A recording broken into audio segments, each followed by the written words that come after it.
বর্তমানে অনেক বাচ্চাই কিন্তু এই রোগের দ্বারা আক্রান্ত হচ্ছে, কিন্তু এই রোগটাকে অনেকেই চিকেন পক্সের সঙ্গে গুলিয়ে ফেলছে, কারণ এর প্রাথমিক লক্ষণগুলো অনেকটাই চিকেন পক্সের মতো। কিন্তু এই রোগটার নাম হ্যান্ড ফুট মাউথ। নাম থেকে বোঝা যাচ্ছে, হ্যান্ড মানে হাত, মাউথ মানে মুখ, ফুট মানে পা। এই তিনটে জায়গায় মূলত এই রোগের দ্বারা আক্রান্ত হয়।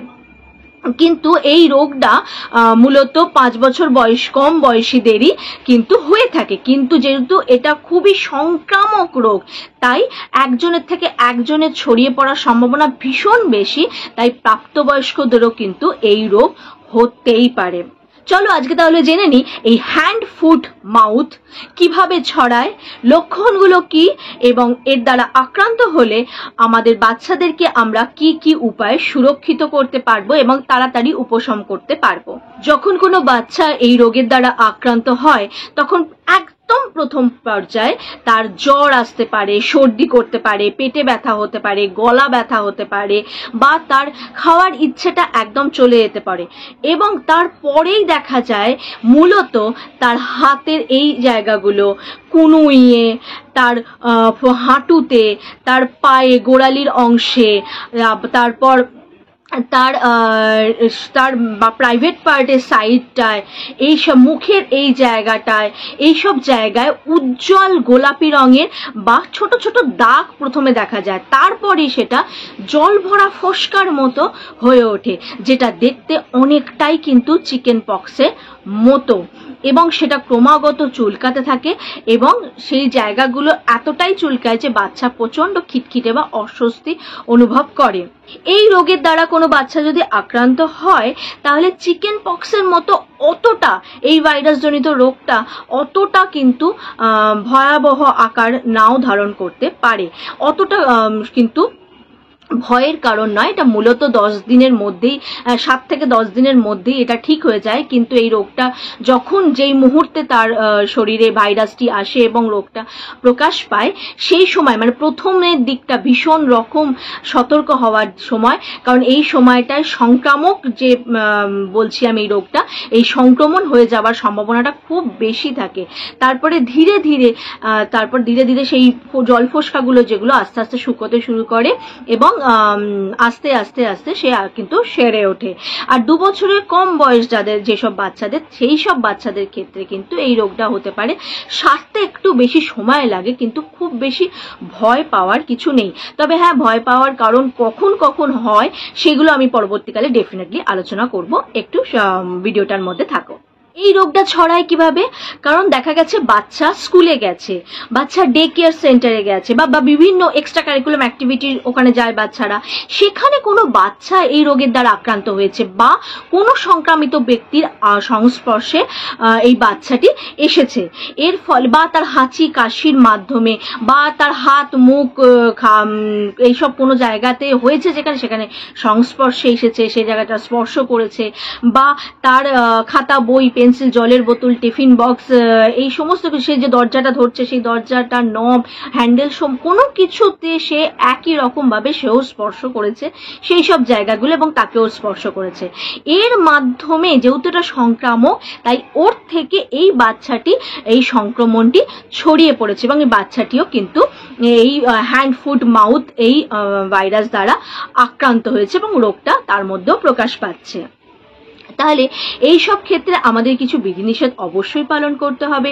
যেমন যদি কোনো ব্যক্তি বা যদি কোনো বাচ্চা এই রোগের দ্বারা আক্রান্ত হয়, তাহলে তাকে আমরা অতি অবশ্যই শেখাবো, এবং সেই ব্যক্তি হলে তো অবশ্যই সে খুব ভালো করেই জানে যে যখন হাঁচি কাশি দেবে তখন যেন সে তার কনুই দিয়ে মুখটা বন্ধ করে, বা বাচ্চার হলে পরে খুব সেটা সমস্যার হয়ে যায়, বাচ্চাটাকে একটু আইসোলেটেড করে রাখতে হবে, মানে বাচ্চাটা অন্যান্য বাড়িতে যদি বাচ্চা থেকে থাকে বা অন্যান্য মানুষের সংস্পর্শে যেন একটু কম আসে, বা না আসলে তো বাচ্চার সংস্পর্শে যেন নাই আসে, তাকে একটু আলাদা রাখা, তার খেলনাপত্র সমস্ত কিছু ভালো করে যেন গরম জলে পরিষ্কার করা হয়, বা দরজার নব, তার হাতল, বিভিন্ন জায়গাগুলো যেন একটুখানি পরিষ্কার করে নেওয়া হয় যখনই তখনই জানা গেল যে সে এই হ্যান্ড ফুট মাউথ দ্বারা আক্রান্ত হয়েছে। কারণ বাচ্চাগুলো আমাদের কাছে খুবই প্রিয়, বাচ্চার সঙ্গে কোনো কিছুই আমাদের কোনো দিন থাকে না, কিন্তু রোগটা কখনোই আমাদের প্রিয় নয়। তাই এই রোগটা যাতে অন্যের মধ্যে না ছড়িয়ে পড়ে, তাই জন্য এই বিধিনিষেধগুলো আমাদের অতি অবশ্যই পালন করতে হবে। আর এক্ষেত্রে একটু বাচ্চাকে একটু আলাদা করে রেখে তার তোয়ালে, তার মগ, তার সমস্ত কিছু যেগুলো সে ব্যবহার করছে একটু আলাদা করে রাখা ভালো। আর বাচ্চাটার ক্ষেত্রে তো গলায় হলে পরে প্রচণ্ড তার গলা খিদেটা তার চলে যায়, গলায় ব্যথা করে, খাওয়ার ইচ্ছে চলে যায়। তাই জন্য তাকে যতটা পারা যায় তরল খাবার খেলে দুরকম হবে, তার খেতেও সুবিধা হবে এবং সে হাইড্রেট থাকবে। হাইড্রেট থাকাটা খুব জরুরি এই সময়, হাইড্রেট থাকবে বডি। আর সে তরল খাবার খেলে তার প্রোটিনটা, তরলটা সমস্ত রকম তার শরীরে যাবে। আর একটু ঠান্ডা জাতীয় বিশেষ খাবার যদি খেতে পারে তাহলে তার গলাটা খুব ভালো উপশম হবে। মানে ভেতরটায় যেহেতু কোনো রকম কোনো কিছু হলে সেখানটা ঠান্ডা গেলে ওই কিছুক্ষণ ওই অ্যানাস্থেসিসের মতো কাজ করে আর কি। আর ঠান্ডা গেলে পরে সেই জায়গাটা একটু ব্যথাটা কম হয়। তেল মশলা জাতীয় খাবার বা বেশি গরম খাবার এই সময় কিন্তু অ্যাভয়েড করা উচিত, কারণ অতিরিক্ত বেশ গরম খাবার খেলে, যেটা আমাদের সর্দি কাশি হলে খুব উপশম দেয়, গরম একটু খেলে পরে আমাদের গলাটা খুব আরাম হয়, এক্ষেত্রে কিন্তু উল্টো হতে পারে, বেশি গরম খেলে কিন্তু আরো জ্বালাটা বাড়িয়ে দিতে পারে। বা তেল মশলা খাবার কিন্তু এই সময় একদম অ্যাভয়েড করবে যতটা সম্ভব। তার মধ্যে প্রোটিন জাতীয় খাবার থাকবে, প্রোটিন মানে সুষম খাবার থাকবে, সব রকম তার মধ্যে নিউট্রিয়েন্টস থাকবে। এইরকম কোনো স্যুপ তাকে দিতে পারো, কিন্তু সেটা একটু ঠান্ডা হয়ে গেলে দাও, তাহলে তার গলাটা উপশম হবে, প্লাস সে খাবারটাও খেয়ে পুষ্টিটাও সে পাবে। আর তার হাত ধোয়ার প্র্যাকটিস করতে হবে। তুমি যখন তাকে বা তুমি মা হিসেবে বা বাবা হিসেবে বা বাড়ির অন্যান্য ব্যক্তি যখন তার টেক কেয়ার করছে, তার যত্ন নিচ্ছে, তখন তাকেও কিন্তু একটু কিছু বিধিনিষেধ পালন করতে হবে। সে একটা যেন মাস্ক পরে এবং হাতটা যেন ন্যূনতম 20 সেকেন্ড ভালো করে ফ্রন্ট সাইড, ব্যাক সাইড, এই ফিঙ্গার টিপগুলো ভালো করে 20 সেকেন্ড যেন হাতটা পরিষ্কার করে। বাচ্চা যদি একটু বড় হয় তাহলে তাকেও কিন্তু এই হাত ধোয়ার প্র্যাকটিসটা করাতে হবে। আর স্কুলে এই সময় কিন্তু অন্যান্য বাচ্চা থেকে দূরে থাকতে আগেই আমি বলেছি।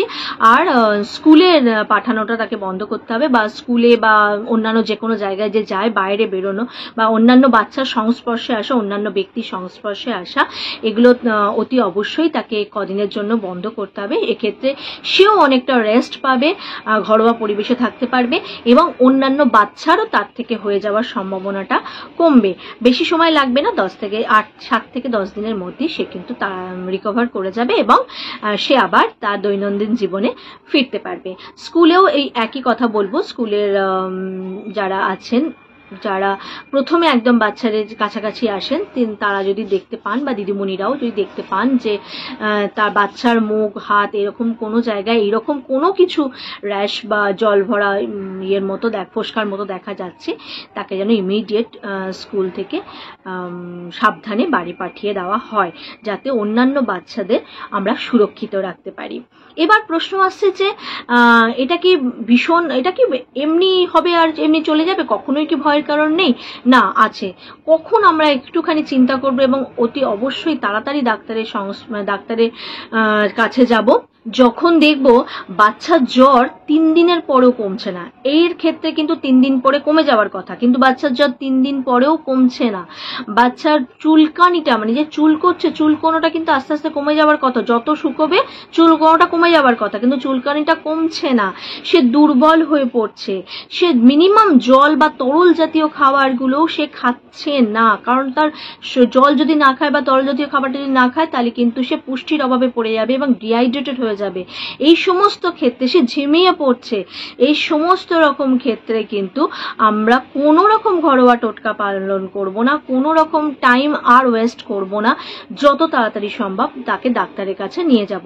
এছাড়াও বলবো, এর আগেও আমি বলবো যখনই আমরা এইরকম কোনো লক্ষণ দেখতে পাবো বাচ্চার মুখে, হাতে, কোনোইতে, বিভিন্ন জায়গায় যেখানে আমি বললাম, সেরকম কোনো লক্ষণ যখনই দেখতে পাবো তখনই কিন্তু একবার ডাক্তারের সঙ্গে যোগাযোগ করে নেব, কারণ কনফার্ম হয়ে নেব যেটা হ্যাঁ এটা হ্যান্ড ফুট মাউথ নাকি এটা চিকেন পক্স। কিন্তু ওই যে বললাম প্রথমেই, যেটা অনেক সময় গুলিয়ে ফেলছে, তাই কনফার্মেশনটা কিন্তু ডাক্তারবাবু দেবেন। সেইখান থেকেই কিন্তু তুমি কনফার্ম হয়ে নেবে যে হ্যাঁ এটা তাই, এবং উনি যে বিধি নিষেধগুলো বলবেন, উনি যে নির্দেশাবলী তোমাকে দেবে, সেই অনুযায়ী তুমি তোমার বাচ্চার বয়স অনুযায়ী সেই অনুযায়ী কিন্তু চলবে। বড়রা হলেও কিন্তু একই কথা প্রযোজ্য। ভালো থেকো, সুস্থ থেকো, হাসি খুশি থেকো, সবাইকে নিয়ে দেখা হচ্ছে আবার পরবর্তী ভিডিওতে।